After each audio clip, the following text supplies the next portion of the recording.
So we can go ahead and get started. For our next speaker, we have your challenge speaker for the afternoon. We thank all of you for joining us again and for being here. We hope that you all have had engaging conversations around gentrification on the macro level. So we thought there was no better way to kind of wrap up our day than to provide you with Andre Dickens, who's a council member with the City of Atlanta, Post-at-Large 3.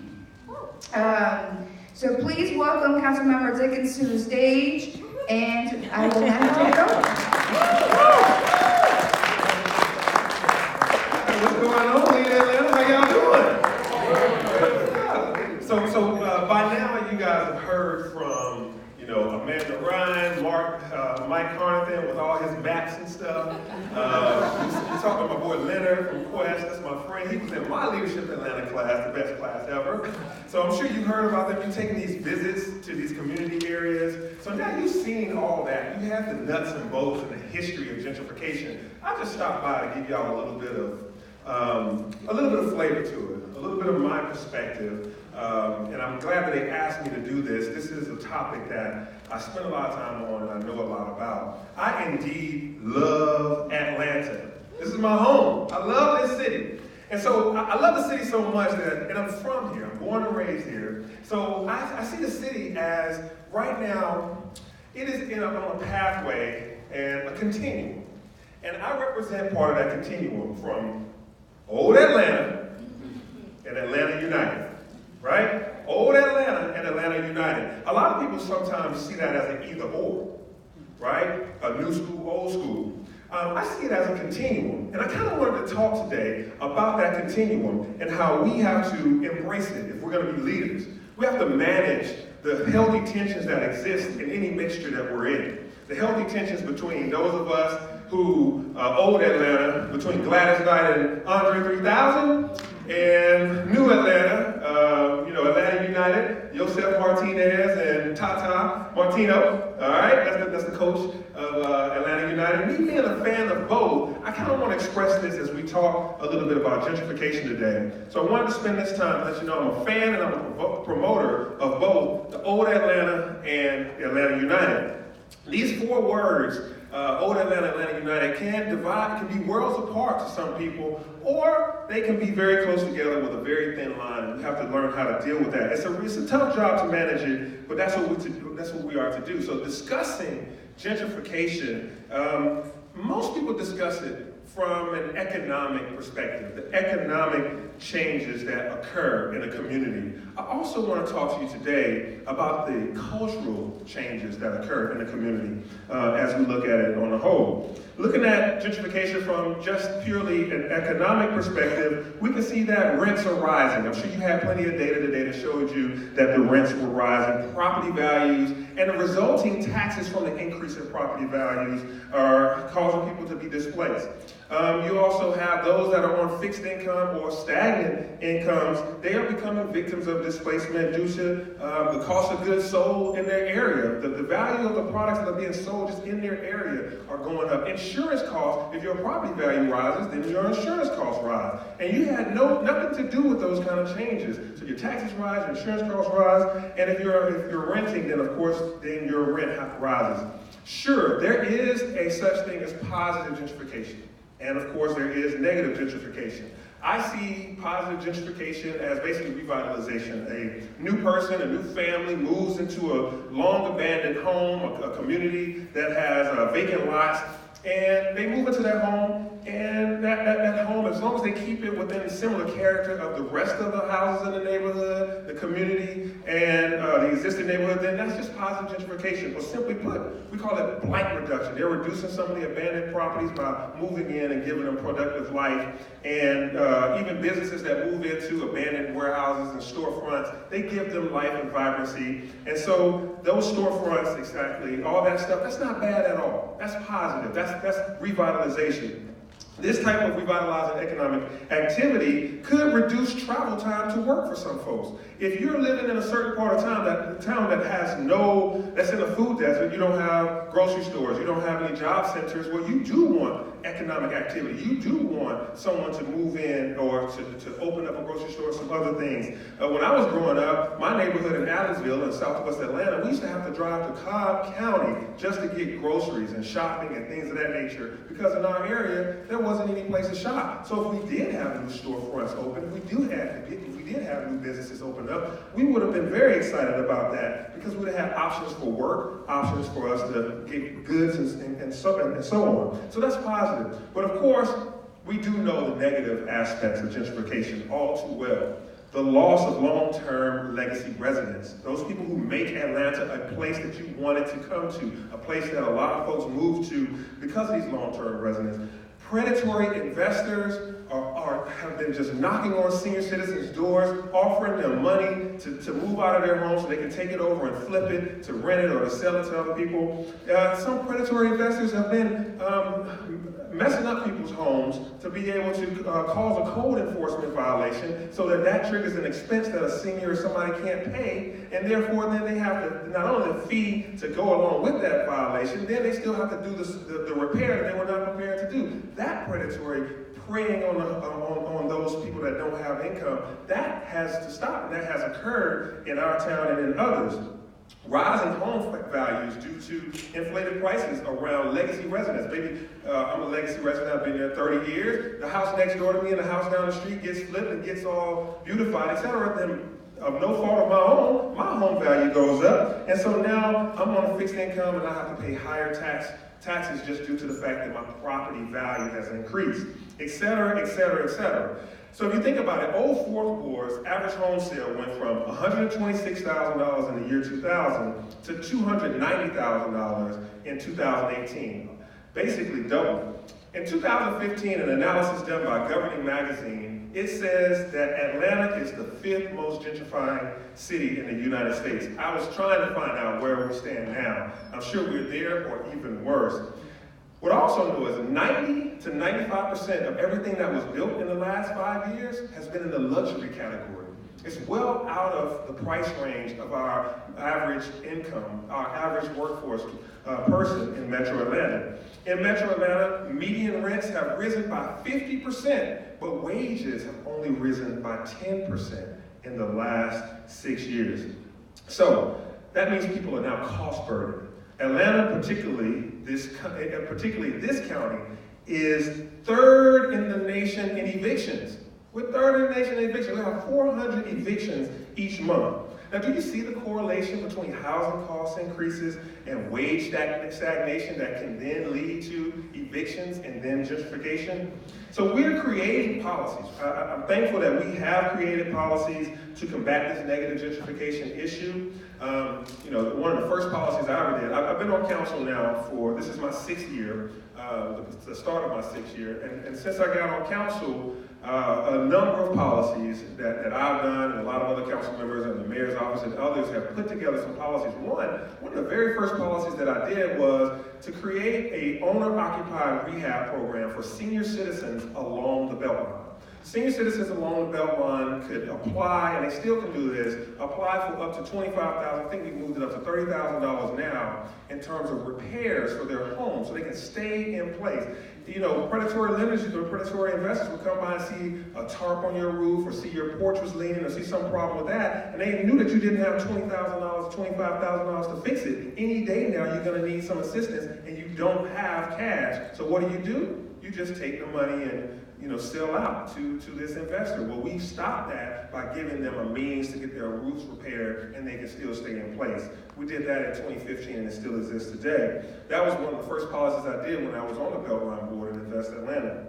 We also started a housing opportunity bond of $40 million, and that helps people like Leonard with Quest to be able to have access to this property loans, to be able to provide more affordable housing for people in his part of town, which is Vine City, English Avenue, where Leonard, who just spoke, came from, where he operates, and others, where they can have these nonprofits and even for-profit businesses can put mixed income developments in these areas so they can have some portion of affordability and some portion of market rate.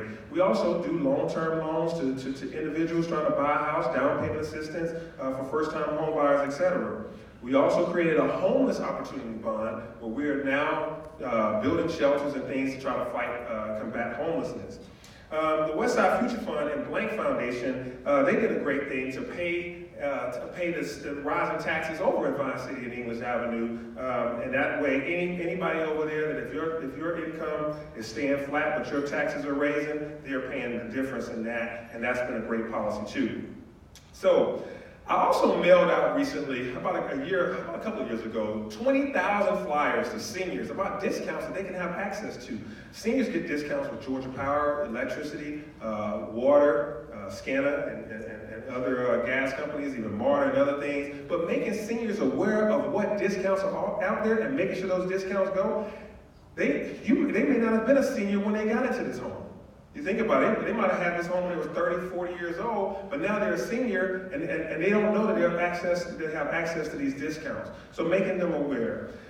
So we even passed inclusionary zoning. I know that I'm going to get a question about that. I heard that Terry Ross earlier and others were having a discussion about that, so I welcome those questions. But we passed inclusionary zoning, the first in the state, actually one of the first in the whole South, is a policy that I wrote that requires any new development along the Beltline, any new development in the West Side, that it has to have 10 to 15% of the units set aside for affordability. These are the things that we're trying to do to fight gentrification. And of course, Mayor Keisha Lance Bottoms, she announced a $1 billion goal towards affordable housing causes. And that's something that we're all working towards to help her raise that money and to be a part of that so that we can then indeed fight gentrification. Several of us housing leaders have worked together last year to come up with 23 recommendations in the House ATL group that we work in. And one of those recommendations was to form a chief housing officer. And that chief housing officer is my shero, Terry Lee, who I hope you all get to meet one day. So lots of good policies and programs, but these policies aren't enough, y'all. It's just not enough. We need more. We need, and we will have to deliver on all the things that we said that we want to see done, and that's where a lot of you come into play.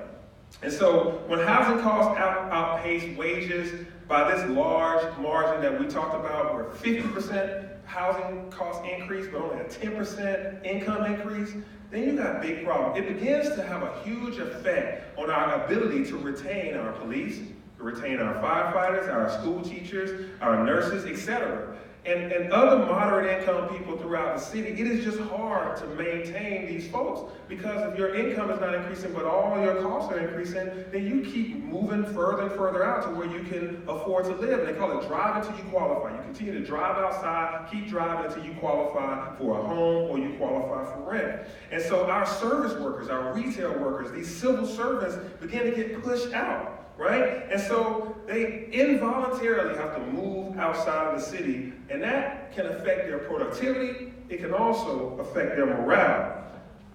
That was the case. He was in best class ever also. He's a CFO here, y'all, so he's a big shot. You know, don't chew gum in his auditorium or whatnot. All right, but they should be able to live in the city that they work in, right? If you're a service worker, if you're an Atlanta Fire Rescue employee, if you're like my man over here, if you are a police officer, you should have the option to be able to live in the place where you serve. But if the prices keep rising, then how are you able to do that? And I was talking about this 6 years ago when I was finishing up my master's at Georgia State in public administration. We were studying these things, and people would just say, well, Atlanta ain't San Francisco, it's not Chicago, it's not New York, it's not DC. We're not going to see these prices get that high. You're just spreading fear. You're trying to stifle development, et cetera, et cetera. And I said then, as I say now, what's affordable, what neighborhoods are affordable today, they may not be affordable tomorrow.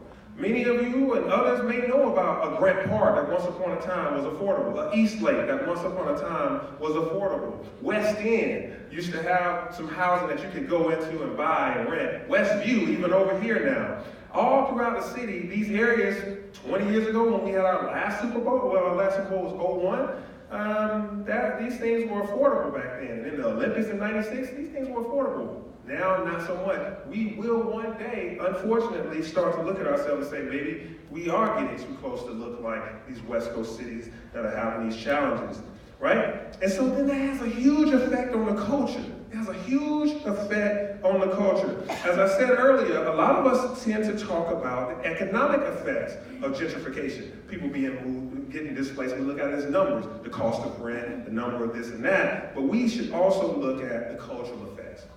So now, back to old Atlanta and Atlanta United, right? So I love my teams. I love Atlanta United. I'm one of the Founders Club members for this organization.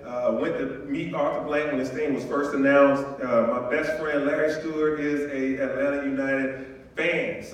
And we are right now the MLS Cup champs. We did that in our second year. Indeed, a pleasure to be champions in this city for once, all right? For twice, I should say, Braves. So, my team is here. They helped us put on a big event at City Hall. We gave a proclamation, we wrote a resolution, and all of that for Atlanta United leading up to this victory week. We said this is fan week in the city of Atlanta. We want everybody to support their colors, support the Five Stripes, go hard for Atlanta United. And we cheered up the victory, and then we had a big parade. I nearly lost my mind at all of the above. And this is just how hype it is. I love it. My best experiences were at Atlanta United games, whether it's at Georgia Tech, and we're at Bobby Dodd Stadium. That's my alma mater, so maybe I just love it that way. But when we're there, or when we were at the Mercedes-Benz, I'm going ham. I'm going crazy. I'm loving it. It almost was as high as I felt as when I was in Houston, when the Falcons were at the Super Bowl, and I'm in that stadium, and we were winning 28-3. So I'm telling you, Atlanta United has just that kind of love, that kind of. But when I think about the Super Bowl, a lot of folks have been asking, well, why are y'all so happy about New Orleans losing? Right? What's y'all problem? It ain't like y'all won. Nothing like Atlanta is going to the Super Bowl. That's why you can't come to the cookout when you ask them. If you ask them what kind of person, you can't come to the cookout. You're not giving your kids a good piece of candy when they come trick-or-treating. None of that, because we see you. We know you're not with the program. You're not part of the clique, the crew, the team.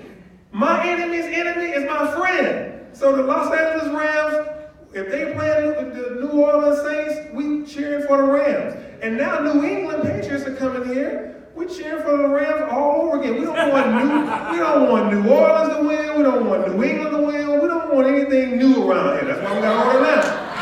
We don't want new, right? New additions, but the only new that's allowed around here.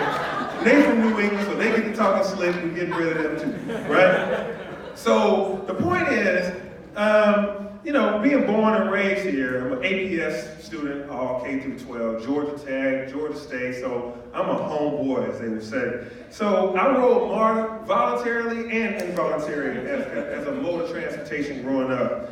And when I was born, Maynard Holbrook Jackson was in his 6th month as mayor of this city, right? He was my mayor. He had only been on the job that little bit of time. So my whole life, I've had that lineage of person being my mayor, right? So for what it's all about, for what all this worth, I should get a new Old Atlanta sweatshirt on my birthday every year. It should just be given to me by gravy.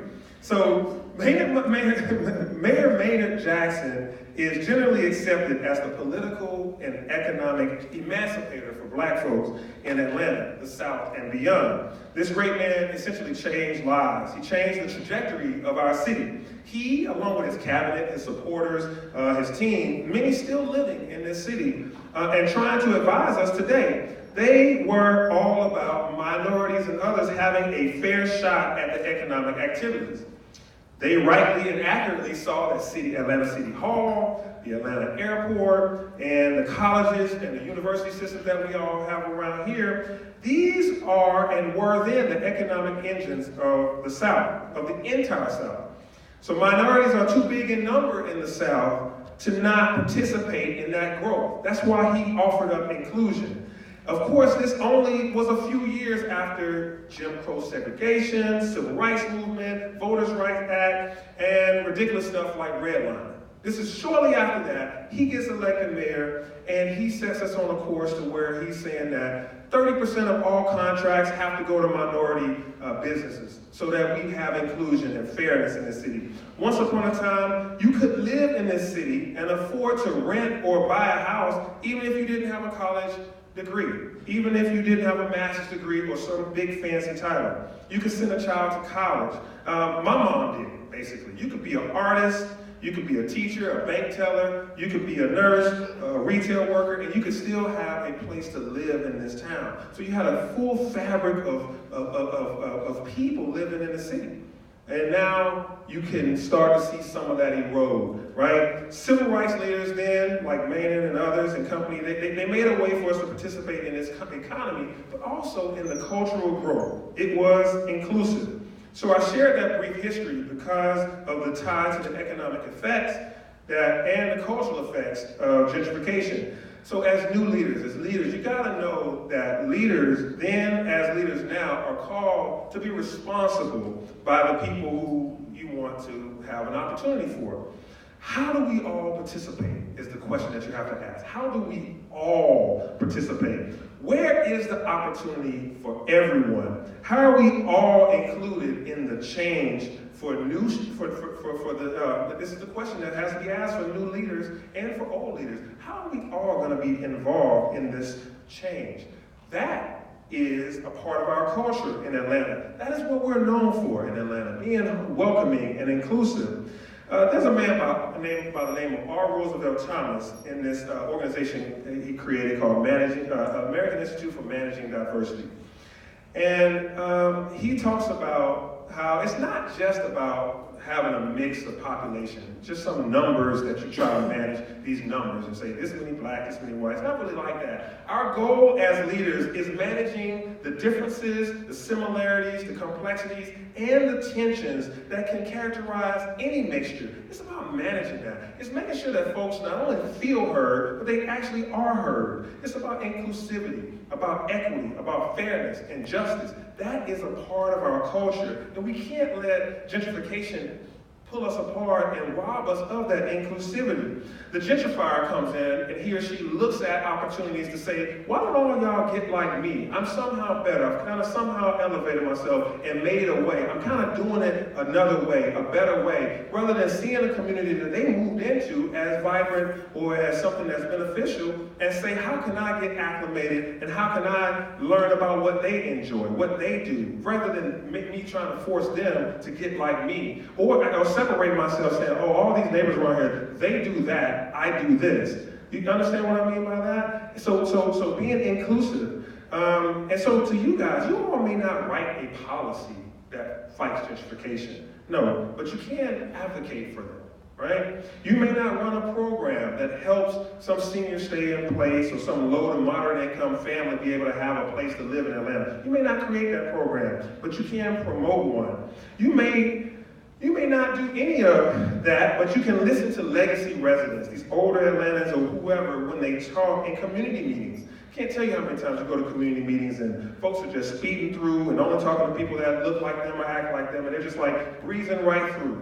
And there's legacy residents who've been in those communities saying, this is how our meetings normally go. We normally start with this, and we pass out recipes or whatever they like to do, right? But we're just like, hey, we're on the clock, we're trying to get this thing done. Vote yes, no, up, down, let's be out. That's just a different pace, and it sometimes come across a certain way. And so allow them to move at their pace and not our own pace. Make sure that you have paper to go with the regular meeting versus Google Docs and PowerPoints exclusively, and these folks feel more included. But I was talking about basic, just basic things of inclusion. And I tell you, last night, we were in Southwest Atlanta at this meeting about Renew Atlanta and the T-Squads. And it's 5 council people there. 5 of us are there, and it's all the department, and the deputy COO, and a whole bunch of other folks are there. And these women from the community, these SWATs, Southwest Atlanta ladies, they were giving us the business, right? They were giving us the business about, man, for 30 years, this road hasn't been paved, and this hasn't been done in this amount of time, and y'all need to do this. And they kept calling us young bloods, right? They kept calling us young bloods. I was loving it. Give it to us, right? You know, in my mind, I'm like, yes, give it to us. We gotta fix this, we gotta fix that. You know, but as uncomfortable as it is, you take in the message, you take it in and you say, they have sown seeds in these communities. They have been there, they have labored, they have actually made this culture that we all want to come to. It's no secret that Atlanta's got the special sauce. The reason why we got the Olympics here, the reason why we are now in our third Super Bowl, the reason why we've had the Final Four, we've had the National Football Game, we've had all these Fortune 500 headquarters move here, all these wonderful, we're #1 in movie production over LA and New York even, we're #1 we're the #1 state to do business, we make more records and music than anywhere else. That's culture, that's flavor. That flavor didn't just, that seasoning didn't get in that pot yesterday when somebody landed here with a sack of bags to move into Atlanta. No, that seasoning that's in that pot, it's been here for 30 years, 40 years, 50 years, and if you like what Atlanta brings to the table, if you like what cultural outputs it has, then respect the seasoning that's already in that pot. And just know that you are now sewn into that fabric. And this goes for all of us, young, old, etc. You know, we have to respect them for that. And so do we only shop at the newest places with the highest prices and non-local ownership and limited staff diversity? Is that what we do? Do we shop with minorities and others? Do we shop and appreciate South Atlanta and places off of the Beltway? Do we go places? I mean, I have people that move into the city and I say, well, what did you do this weekend? They say, I walked the Beltline. All right. Next weekend, what did you do this weekend? I walked the Beltline. And I went to this restaurant on Beltline. What did you do this weekend? I said, do you know the boy Atlanta and the dang on Beltline? I love it. I was on the board of Beltline. Go get it, but do something else too. Let's spread this money around. Let's go learn some other things about our city. You know, we have Cascade Springs down there. We have a we have a waterfall and Cascade, a waterfall. You can go see that kind of stuff. We got stuff all around the city. Go south of 20. And when you get there, don't go down there and fix the people, right? Enjoy it. Come, you know, have a conversation with, but don't treat it like a project that you now gotta change them. No, enjoy what we all have. And this is what I'm talking about, going across town and enjoying it. That's part of gentrification. Again, I told you, I was coming here to talk about the culture. This is not just an academic or political exercise for many of us. This is about our belief. It's a belief that we are all tied together in a single garment of destiny. That's what Martin Luther King Jr. said. So lead Atlanta. Let's work together. Let's continue to lead as you guys are doing.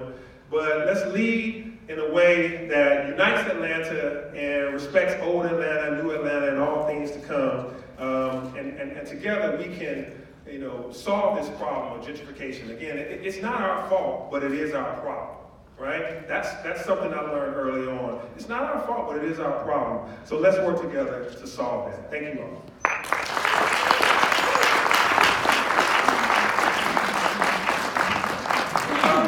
Are there any? Yes. I get that all the time. All right. Make sure you guys stand up when you ask questions. And just pass it to your classmates. Yeah, stand up, Curtis. Yeah, I have a lot of stuff on my desk. We'll hear you, Curtis. I'll stand by here. How you doing, brother? So, Two things. One thing that I discuss amongst, friends is with gentrification, are black people, especially young black professionals, gentrifying Atlanta? Is that a thing? And then second, I was talking to somebody earlier, they were talking about how with affordable housing, there's so many units that are supposed to be, available to people. But the fees are, I guess enough for people to pay the fine in order to not provide affordable housing. Can you speak to what City Council can do to increase those fines? Or correct me if I'm wrong, if City Council has any responsibility in defining those fines. okay, I have an answer for both of those. The first, give me the first question again. Are black people gentrified? Yeah, black people gentrified. Black people can be gentrifiers too. I don't want anybody, and I don't know whose definition we're going to use, but I'm going to kind of answer your question, so it'll be my definition. So I think black people can be gentrifiers too. It's more of a, that's why I bring up the question of culture and economics. If you only look at just how many, what color jelly beans are in a jar, that's not really that's not the full magnitude of how we look at diversity and inclusion. This is about how you behave and how you allow the culture to grow and how you allow others to participate in it. So if I take on Ms. Jones's house, kick her out and send her to wherever she goes, Douglasville, far out, or something like that, and I now occupy her home, and I turn my back to that existing community, then yeah, I'm a gentrifier. I'm somebody who has not actually respected the community that they're in, that I'm now in, and I'm asking everybody around me, Mrs. Jones is gone, so Mrs. Smith and Mr. Lee, all y'all gotta get like me, or what have you, not really so into it. So yes, I believe African Americans can be gentrifiers if you go about it the same way someone else would do it, in terms of not respecting the culture and buying into it and selling into it and sewing into it, I should say. The other question that you had about inclusionary zoning, and I think you guys got a piece of information that wasn't correct, and that happens all the time. So with inclusionary zoning, the developer, let's say they're going to build on the Beltline, and they have a choice right at the time of application. The choice is, are you going to build 10% of the units at 60% of the area median income? Are you going to build 15% of the units at 80% of the area median income? Or are you going to write a check? And the check is set at the current rate for what a new unit to develop is. So right now, to develop a new unit a new apartment unit, depending on where you are, so we did it based on sub-markets, and this data gets updated every year, and all this stuff is so data-driven and known. So right now, it's about $190,000 or thereabouts that you have to pay into per unit that you should have built. So if you're building a 300-unit complex, well, let's do some easy math. If you're doing a 100-unit complex, and you were supposed to do 10% of the units, you would have had to do 10 units. So you're going to do 10 units that you didn't build times the $190,000. So your check is $1.9 million. That's what that is. And so we said, well, we can take that $1.9 million and we can build something right in that same community for it. And that's what, and we haven't had anybody yet do that. It's only, the policy's only been in place now, on January 26th, the policy would have been in place a year. And in that year, we have not had any developer write a check, what we call opting out. So I don't know who gave you that information, but we haven't had anybody to opt out. The deal is, you about to say something? But also, there aren't any new multifamily rentals being developed as a result of the policy, No. right? That's wrong too. All right, let's keep it going. All right, so I'm gonna finish answering that, and I'm gonna get that for you. I should have let you raise your hand after. All right, we're gonna hit them all. We're gonna pow, pow. All right, so going to that one. So to finish up, so yes, so we created it that way. One, because the state of Georgia, so get with the state officials, the state of Georgia has a policy that prohibits rent control in the state of Georgia. Many red states, many southern states has this policy, rent control. So that means that I can't, Keisha can't, nobody can in the city of Atlanta say, property owner, you have to make units affordable at these rates. The trigger that we have is the Beltline. I saw a way to weave in that the Beltline already got a substantial set of public input, tax dollars. So now in exchange for you having a property on the Beltline that we put $1 billion into, your give back to us is affordable housing units. That's the trigger. So I can't do it in a certain part of town because I'm wiggling around the prohibition on rent control. So to get around the prohibition on rent control, I have to find areas that we are making significant state, local, or federal investments into, like the Beltline, like the stadium neighborhoods. When you put up $200 million for the Mercedes-Benz Stadium, to put with the $1.4 billion that Blank put up, our $200 million means that we have an economic activity that we've invested into, and the outcome of that is that now we can require affordable housing units. ordinance. So I wanted to kind of make that clear, why it's only the Beltline right now, why it's only West Side, and now I'm looking at Proctor Creek, we're looking at the Turner Field areas, that's now by Georgia State. So those are the triggers that we have, but we're dancing around a state law that says they prohibit rent control. So there's nothing that we really can mandate other than in those areas where we put dollars into. And so we have to be, but we also have to give you an opt-out. We can't make it without giving you an opportunity to pay your way out of it. These are all state laws that me and others created a policy around. So I just want to be real clear about that. And so where our pressure needs to be is on the state legislature trying to get them to relieve the notion that we can't have local control over the ability to zone and require inclusionary zoning or rent control. Now, going back to your question. So, for a year, we've only had 4 or 5 new applications for development. It takes some time to build a multifamily unit. So it takes about 18 months to 24 months. So stuff that you see that's being built right now on the Beltline, they got a permit back in 2016, 2017. We can't retroactively go back and tell them that all your financing is whack, so everything that happened before January 26, 2018, it's grandfathered in. I can't do anything about it. I can't make it happen because of state law, boom. But now, if you came on January 27th and you wanted to get a permit, that permit now, it requires these things. But guess what? Because I work with the developers, I work with the apartment association, I work with the community organizations, went through all the NPUs, got all these unanimous support, people knew it was coming. So what we saw was a huge amount of permit activity in December and November of 2017. So we got enough development stock already financed and baked in that they can keep building through 2018 and partially through 2019. You see what I'm saying? So they knew it was coming. The run-up to inclusionary zoning said, well, if you're going to do a deal on the Beltline, you better get it done before inclusionary zoning. So why would you see a new permit request in February 2018?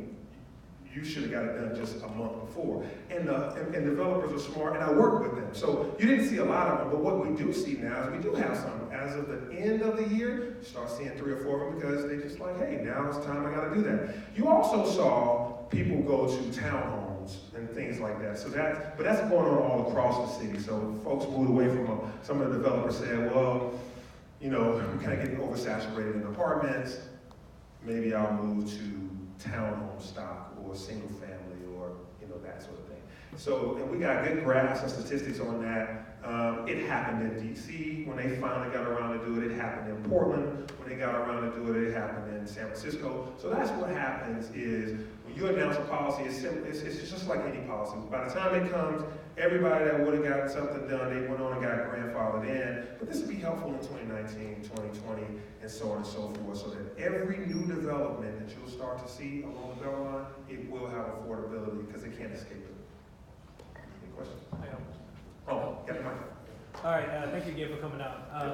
As we talk about gentrification, one of the big contentions earlier, I guess late last year, was the Gulch. Yes. So I'd love to kind of just hear your perspective as far as what the plans were and why there was such a big discussion as far as whether we should build in the Gulch or not build it there. Yeah, well, I appreciate that question too. So, as it relates to the Gulch, I'm glad the city we're moving in a positive direction, moving forward. We're progressive, trying to develop the city, downtown, particularly South Downtown, being able to have more business, more opportunities. I wanted to see a little bit more in terms of affordable housing and equity in terms of the contracting requirements. I had some strong feelings about that. I was hoping that those would get rectified, but they didn't, so I voted against it. We can take 1,000 votes every month or so. Sometimes vote yes, sometimes vote no. I applaud the mayor for getting her ducks in a row, getting everything lined up to get it to that point. We all did have a major voice into getting that thing shifted. Where it started was something that was much worse than what it ended up being. It's actually now livable, and I'm on board, all of us, the rest of the council, and everybody's like, hey, let's move forward, let's figure out how we can get this thing to be where it needs, to make sure that, development is happening and everything. So we're all on the same team now, as far as moving forward with it, but there were some hesitations that some of us had for different reasons. My reason, again, as I stated, was about having more opportunities for people to participate in the upside of development, to be able to get some contractors in there throughout the development. And there's some, but I thought it should have been more, minority participation and et cetera. And I thought the process could have been done a significantly amount better. And so with that being said, it's just, we have different strokes for different folks, different philosophies on how we will go about it. I think the mayor and the council learned a lot about process and learned a lot about each other. And I think going forward, we're going to be so much stronger and better for the city because of that. The Ghost is going to be something that we all have to continue to put our voice into. Atlantic Station turned out good, could have been better. I'm glad to have it. I'm glad that people got jobs there. I'm glad that people can go shop there without having to go far away. I'm glad that, I'm glad about certain aspects of it, but there's some other things that could have been done better. And that's probably with any development, but I think that the Gulch, there were some things about it, but now, again, we're here, we're ready to rock and roll, let's do it. How does that impact gentrification? So, okay, there's no residents already down there, so it doesn't necessarily displace anybody, which is good. I think, it doesn't, I think indirectly it affects gentrification. I wouldn't say it has a direct effect on it, other than at the level of contribution that we're making to the deal, it is a lot of money. And I think that the amount of economic activity that we're going to get out of it, we may see that it doesn't spread everywhere. And that is like why I say not directly gentrification, indirectly the resources that's left for us to do stuff in other places begin to be a little bit stressed. So hopefully, the goal was 12 million square feet of development. If you get 12 million square feet of development there, then there's lots of places where we can get jobs, and lots of places where you can see development activity, lots of places for people to participate. But if you only get like 4 or 5 million square feet, if the market demand isn't there to bring that many headquarters here in that short amount of time, if you don't see that, then you get $2 billion and you're not going to get a lot of it back in that time. So it's going to take a long time, and current residents need a lot right now. So, I mean, a nuanced answer, but that's the only answer I got. Like tags. Tags and stuff, tags. Who's got the mic? Oh, yeah, So you talked about culture, and I think this came up earlier in the panel, is thinking about displacement of establishments that you frequent in the neighborhoods, thinking about restaurants or grocery stores and things like that. And even if you have affordable housing, can you afford to eat where you live? And as somebody who lived on the Beltline and could barely afford a lot of the restaurants, and I'm a working professional, thinking about like, if Eats is my only option, and that's, I don't know how long it's gonna last, like, how do you all think about kind of preserving the culture of the neighborhood, not just the housing, but as a way of giving people a place to go, and then also keeping the people employed who are part of that community? Man, fantastic answer for about 75 reasons. One of which is Eats. Love Eats. When I was at Tech, that was like fine dining. Yeah, love Eats, so honest. Well, I believe in a we pluribus unum. All of us make that. There's programs and policies I can do, but your individual choice makes a big difference as to whether or not Eats is going to be there or not, right? I don't know Eats land structure. I don't know if they own the building or don't own the building. I don't know what the landlord is looking to do. So I can't make an individual decision about places like that right now, but one great thing that happens is if we let folks know that there's other options, that there's staples in our community that people have gone to and ate at and enjoyed, buying local and local-owned businesses. These people hire folks from the community. They help folks. They give people things that we don't even know. I mean, the small business owner is a godsend. That person, and they make that decision to, try and start a business, and then they hire all these folks. We gotta reward that. So I'm working with Small Business Administration. A good friend of mine is running it now. At least he's running this area, Ashley Bell. My staff and I, we got a little secret thing we working on that's gonna be coming out every Friday about some stuff related to local businesses. But promoting local businesses that hire folks locally is a great thing. We have, with Invest Atlanta, we did up their money to be able to help them do business retention, which is money where when a small business say, hey, my rent has gone up over here, I gotta move, I can't afford this rent. So we have some stopgaps and things that go in place because they can apply for that and say, hey, this is what we wanna do. So either no interest, low interest loans and stuff like that. Also some other grants and things. So we run that through Invest Atlanta, we've done that. Small business attraction, trying to get people to start small business, community-based businesses. So we've done those things. Whether it's at the magnitude that we needed, probably not. But we're doing some of that. But small and local is the way you fight big gentrifying efforts. If all of us go eat at restaurants and shop at stores and things that, they hire people that are from the community a lot of times, and folks can walk to work, relieves traffic. They're hiring practices. I remember when I used to own a furniture business for 9 years. City Living Home Furnishing is a family business that me and my sister started. We had 20 employees. I didn't make it a conscious decision. It's like, we're going to have a policy that we will hire, offenders, but I had ex-offenders working for me. I had black, I had white, I had, individual with HIV/AIDS, gay, straight, I had all that. It wasn't, but I didn't have on my application, I didn't have to ask all those questions. I was like, can you work? Are you good?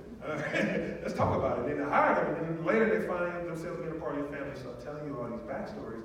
But the point I'm making is small businesses do that kind of stuff. Big businesses have to figure it out. They got to have a board of directors conversation about it, which is fine, as long as they make the right decisions. But small businesses make these decisions day in, day out. What's good for people, what's good for business. So I implore you and beg you, shop more. What's that? That's my mentor there. I'm supposed to be his mentee. Who's got a mic?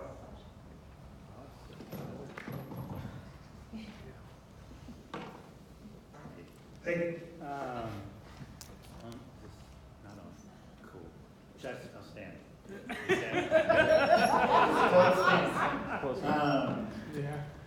So can you speak to what the city and council can do to better facilitate the type of development that we want to see in the city? We talked a little about this with the panel earlier with Heather in the planning office, but there's a developer we all know in town, sounds like a 4-letter word, develops on the Beltline all the time, right? And it doesn't look anything like what we might have in the plans and the overlay districts and all of that. So what can we do to encourage more appropriate development in those neighborhoods rather than big box stores and all that kind of stuff?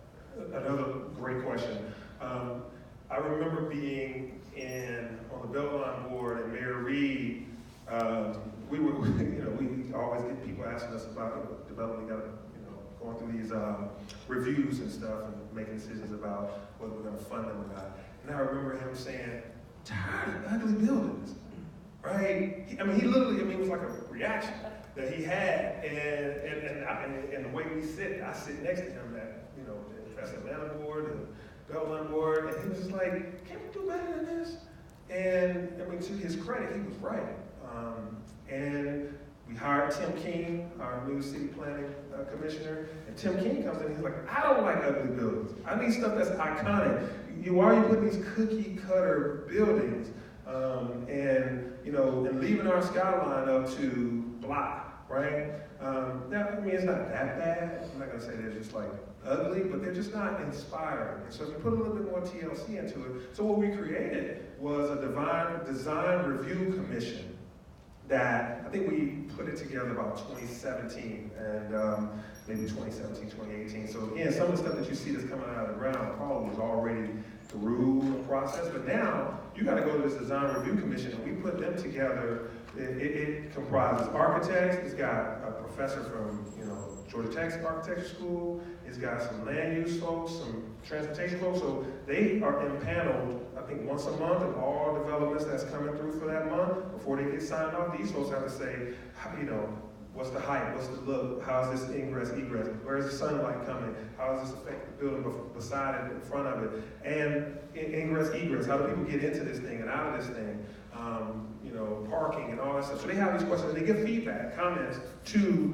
the proponent, the proposed developer, and they tell them, do better, or you're straight. And whatever happens, then they kind of make those adjustments. That's about that, and our zoning review board and others, those are our triggers to do that, but after that, so like, part of state law or some kind of law, I'm not able to say, I can't allow my preference to go into that, but we have a panel, a committee that does that. And hopefully we just get better, but that panel is only for the Beltline, because those are areas that we have these capacities to make these, what are the words I'm trying to say? We're able to do it on those type of areas. What do you say? Authority. You have the authority, but I can't do it. We can't do it everywhere, and hopefully we can get to the point where we can. That is a very good question. We want to have buildings that are inspired and iconic. Any other questions? I'm standing between y'all going home, man. Y'all like on y'all phone. Y'all ordering Uber Eats right now? Oh, it's happy hour! Ah! Yeah. Oh.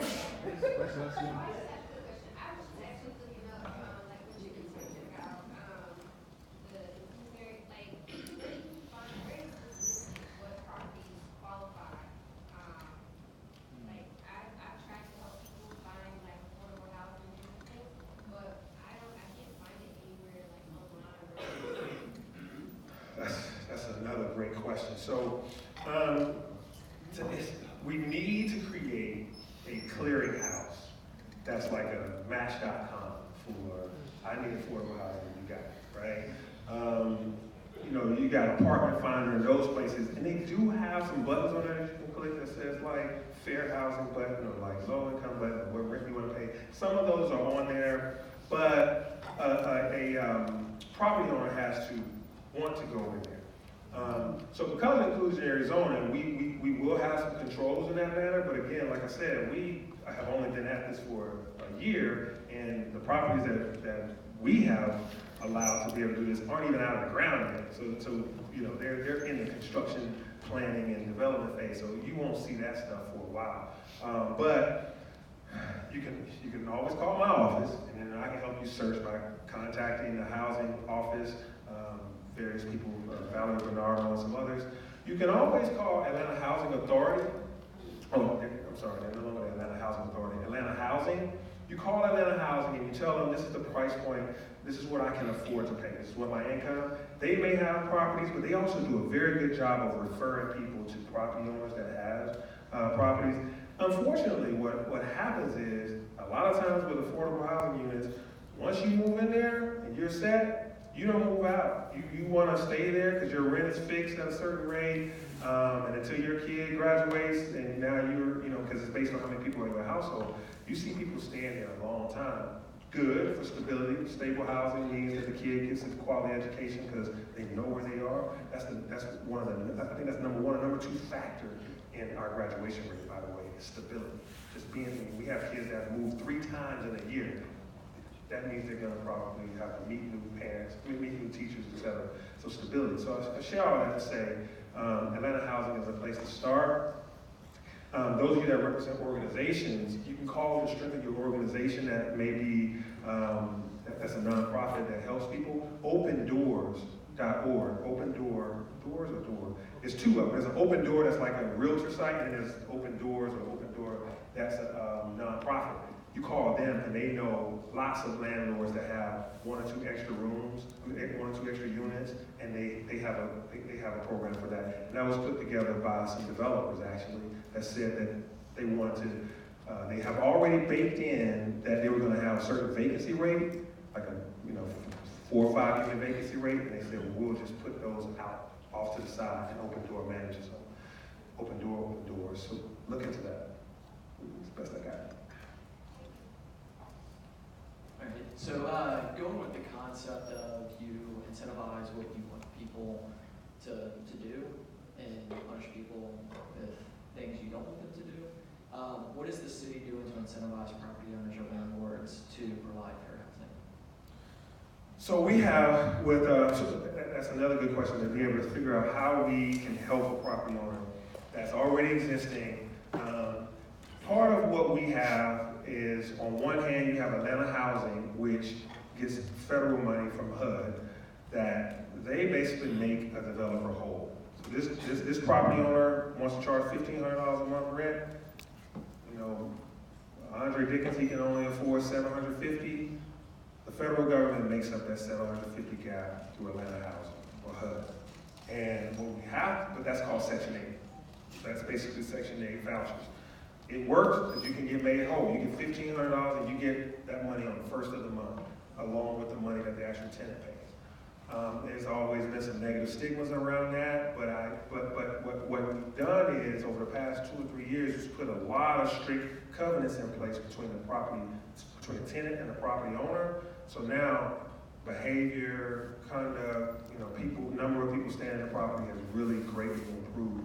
So we're really we did a big campaign last year, end of the year before, going to property managers like big names that you know and say, hey, because in Georgia they can come up with reasons why they won't take a voucher holder. And we try to tell them, go ahead and take a chance. Just take it on 2 of them, 3 of them. Take these voucher holders, and you'll see that they're good tenants, and they're going to take care of things. And that's happening. And we want them to do that in high, what we call amenity-rich areas. Don't just do it in areas that are up and coming where you're just trying to fill up a space. Do it on Ponce. Do it in Buckhead. Do it in those areas. So we have that going, and we're being mildly successful with that. Working with the Apartment Association and others. There's also Invest Atlanta. Invest Atlanta has good incentives that allows for tax breaks for property owners to be able to, larger property owners is where it makes sense. But yeah, if you own a 250, 300 unit complex, then you can really get those incentives because taxes are so high that really will matter to you. Other than that, we have come up with a low interest loan program for if you make your units more efficient, then you have to put affordable housing in there and some other things like that. Invest Atlanta, they got that too. Other than that, you can call me and we'll have a list of some stuff to help you with. I see Shirley about to come get me. All right. All right, thank you guys.